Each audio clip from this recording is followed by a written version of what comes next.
बिस्मिल्लाहिर्रहमानिर्रहीम। अस्सलाम वालेकुम डियर स्टूडेंट, उम्मीद करती हूँ कि आप सब खैरियत से होंगे, ठीक ठाक होंगे। डियर स्टूडेंट, आज हम पढ़ेंगे क्लास 9 की केमिस्ट्री के बारे में। इसका 4th चैप्टर स्टोइचियोमेट्री जो हमने स्टार्ट किया था, उसका ये 8 टॉपिक है, केमिकल इक्वेशंस और केमिकल रिएक्शंस। कल हमने इसकी ये डिटेल के बारे में पढ़ा, इसके निकात के बारे में पढ़ा कि केमिकल इक्वेशंस क्या होती हैं, इन्हें लिखने के लिए किन निकात को हमें मद्देनज़र रखना चाहिए, इसमें रिएक्टेंट्स और प्रोडक्ट्स क्या होते हैं, रिएक्टेंट्स को किस तरफ लिखना चाहिए, प्रोडक्ट्स को किस तरफ लिखना चाहिए, तीर का निशान क्यों बनाया जाता है, तीर का निशान क्या ज़ाहिर करता है, केमिकल इक्वेशन लिखते वक्त हमें किन निकात का ख्याल रखना चाहिए। ये हमने पढ़ा कि कानून बकाया मादा के मुताबिक केमिकल इक्वेशन होनी चाहिए, मतलब इस चीज़ का ख्याल रखना चाहिए।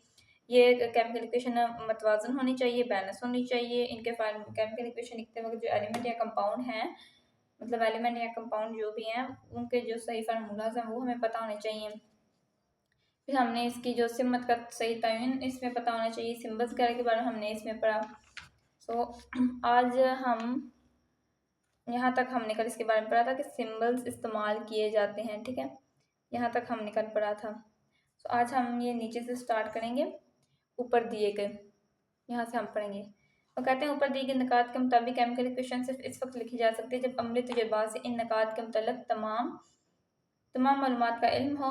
मिसाल के तौर पर यह मालूम करना कि कौन सी शाह नहीं बन रही है, क्योंकि रिएक्शन में हिस्सा लेने वाली शाह के मुतल्लिक़ आमतौर पर इल्म होता है उनके ठीक फार्मूलाज क्या हैं।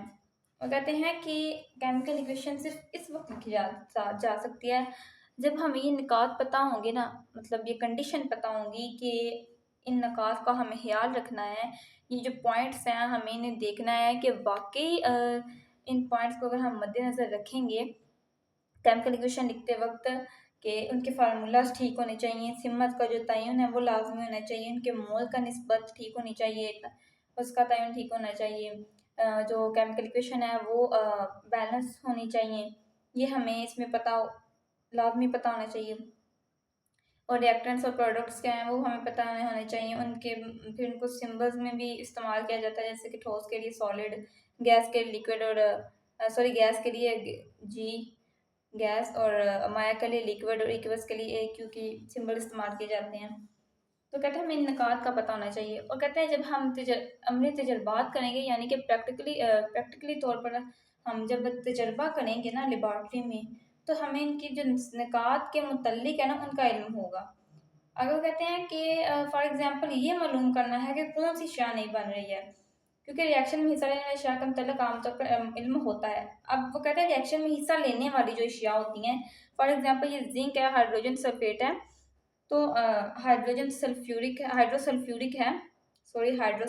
है ये। तो वो कहते हैं कि हमें इस चीज़ के बारे में पता होना चाहिए। सल्फ्यूरिक एसिड, जिंक और सल्फ्यूरिक एसिड है ये। तो कहते हैं कि ये जो दो जो चीज़ें हैं, जैसे कि जिंक और सल्फ्यूरिक एसिड है, ये जो इसके बारे में हमें पता है कि ये दो चीज़ें मिल रही हैं, जिंक और सल्फ्यूरिक एसिड ये मिल रही हैं आपस में।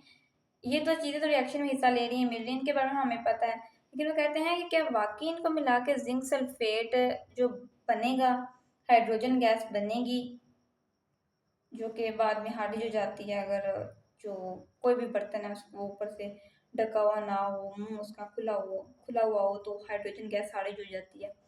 तो कहते हैं कि हमें फिर कहते हैं कि ये दो चीज़ें तो हमें पता है ये हिस्सा ले रही हैं, इनका हमें पता है जिंक और सल्फ्यूरिक एसिड का। तो कहते हैं वाकई इनको मिलाकर जिंक सल्फेट बनता है, और क्या वाकई ये जिंक सल्फेट का ठीक फार्मूला है। तो इसके लिए ना हमें तजुर्बात लेबॉर्ट्री में किए जाते हैं कि वाकई जिंक सल्फेट है कि नहीं। तो कहते हैं इन तमाम बातों को मालूम करने के बाद आप इस काबिल हो जाएंगे कि आप ऊपर दी गई निकात के मुताबिक इक्वेशन लिख सकते हैं। अब ये उन्होंने सादा सी इक्वेशन दी है जिसमें जिंक है और सल्फ्यूरिक एसिड है, ये मिलकर जिंक सल्फेट और हाइड्रोजन बनाते हैं। इसमें होता है ये जो जिंक है ना, इसमें ये होता है कि ये जो जिंक है ये SO4 के साथ मिल जाता है, जिंक सल्फेट बना लेता है, और हाइड्रोजन ये यहाँ पर आ जाती है हाइड्रोजन गैस। इसमें अगर जो मसवात को बैलेंस करना है तो मतवाज़न देखेंगे हम। इस मतवाज़न केमिकल इक्वेशन को इस तरह हम देखेंगे, इसमें जिंक का एक एटम, हाइड्रोजन के दो, यहाँ पे भी हाइड्रोजन के दो, S का एक है, यहाँ पे भी S एक है। आगे जो O है ऑक्सीजन, वो भी उसके भी 4 हैं, यहाँ पे भी ऑक्सीजन के 4 हैं, यहाँ पे भी जिंक का 1 है, यहाँ पे भी जिंक का 1 है। तो ये जो सवाल था ये बैलेंस्ड है, ठीक है। आगे वो नीचे कहता है कि इस मतवाजन केमिकल इक्वेशन को इस तरह पढ़ेंगे, यानी कि बैलेंस्ड केमिकल इक्वेशन है। जिंक और सल्फ्यूरिक एसिड आपस के रिएक्शन से जिंक सल्फेट और हाइड्रोजन गैस बनाते हैं। केमिकल इक्वेशन ने मजीद ये बताया कि 1 मोल जिंक और 1 मोल सल्फ्यूरिक एसिड के रिएक्शन से 1 मोल जिंक सल्फेट और 1 मोल हाइड्रोजन गैस बन रहे हैं, यानी इस रिएक्शन में हिस्सा लेने वाले और नए बनने वाले एलिमेंट या कंपाउंड के दरमियान मोल मासेस की निस्बत क्या है। वो कहते हैं कि 1 मोल जिंक और 1 मोल सल्फ्यूरिक एसिड, ये दोनों मिलकर 1 मोल जिंक सल्फेट और 1 मोल हाइड्रोजन गैस बन रहे हैं। अब यहाँ पे उन्होंने मोल का भी ठीक तरीके से हमें बता दिया है। 1 मोल जिंक 1 मोल सल्फ्यूरिक एसिड मिलकर 1 मोल जिंक सल्फेट और 1 मोल हाइड्रोजन बनाते हैं। ये इन मासेस की निस्बत भी इन्होंने हमें बता दी है।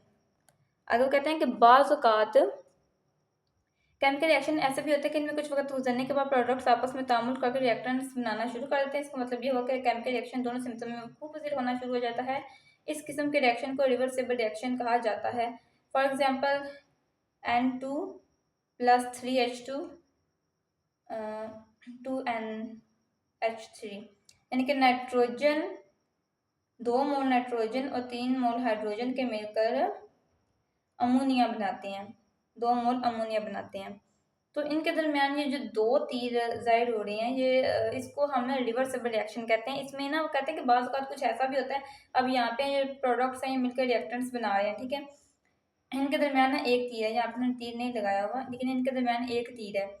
अब यहाँ पे 2 तीर हैं, तो वो कहते हैं कि इसमें बाज़ औक़ात ऐसा भी होता है कि जो प्रोडक्ट्स होते हैं वो दोबारा रिएक्टेंट्स में तब्दील हो जाते हैं। 2 जो तीर हैं, ये इस बात को ज़ाहिर कर रहे हैं कि ये जो प्रोडक्ट्स हैं, ये जो रिएक्टेंट्स हैं, ये रिएक्टेंट्स मिलकर जब प्रोडक्ट्स बनाते हैं ना, यानी कि नाइट्रोजन और हाइड्रोजन मिलकर अमोनिया बना रहे हैं, तो अमोनिया दोबारा नाइट्रोजन और हाइड्रोजन में तब जो ये तहलील होकर दोबारा इनमें कन्वर्ट हो जाएगी, नाइट्रोजन भी दोबारा नाइट्रोजन बन जाएगी, हाइड्रोजन भी बन जाएगी। इसको हम रिवर्सिबल रिएक्शन कहते हैं। वो कहते हैं केमिकल रिएक्शन के दोनों तरफ इस तरह वकूफ़ पज़ीर होने वाले निशान को इस निशान से ज़ाहिर किया जाता है। वो कहते हैं केमिकल इक्वेशन में जब ये दोनों तरफ से ये जो रिएक्शन वकूफ़ पज़ीर होते हैं ना, मतलब रिएक्टेंट्स प्रोडक्ट्स बनाते हैं, फिर दोबारा प्रोडक्ट्स रिएक्टेंट्स बनाते हैं, तो वो कहते हैं इसको इन निशान से, तीर के जो निशान, इसको आधे सर वाला निशान तीर भी कहते हैं। इसको इन 2 तीर के निशानों से ज़ाहिर किया जाता है। सिल्वर नाइट्रेट और सोडियम क्लोराइड दोनों आयनिक कंपाउंड और ये पानी में हल हो जाते हैं। जब इन दोनों कंपाउंड को पानी में मिलाया जाता है तो रिएक्शन करके प्रोडक्ट्स बनाते हैं। कहते हैं सिल्वर नाइट्रेट और सोडियम क्लोराइड ये दोनों आयनिक कंपाउंड है, आयनिक कंपाउंड में ये पानी में हल हो जाते हैं।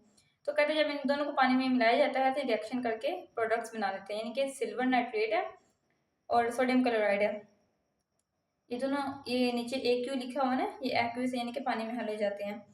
तो ये जब इन दोनों को पानी में मिलाया जाता है तो ये बनाते हैं जी AgCl, यानी कि सिल्वर क्लोराइड, और plus Na positive plus NO negative, यानी कि नाइट्रेट अलग और सोडियम अलग।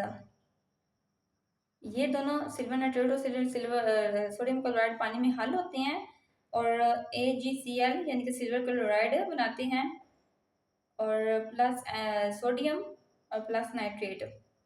अगर वो नीचे कहते हैं कि सिल्वर क्लोराइड जो का पानी में हल नहीं होती, इसलिए वो प्रेसिपिटेट की शक्ल में सोल्यूशन से बाहर आ जाता है, यानी कि जो सिल्वर क्लोराइड है ना, ये पानी में हल नहीं हो जाता है, ये नीचे बैठ जाता है, तो इसे प्रेसिपिटेट कहते हैं।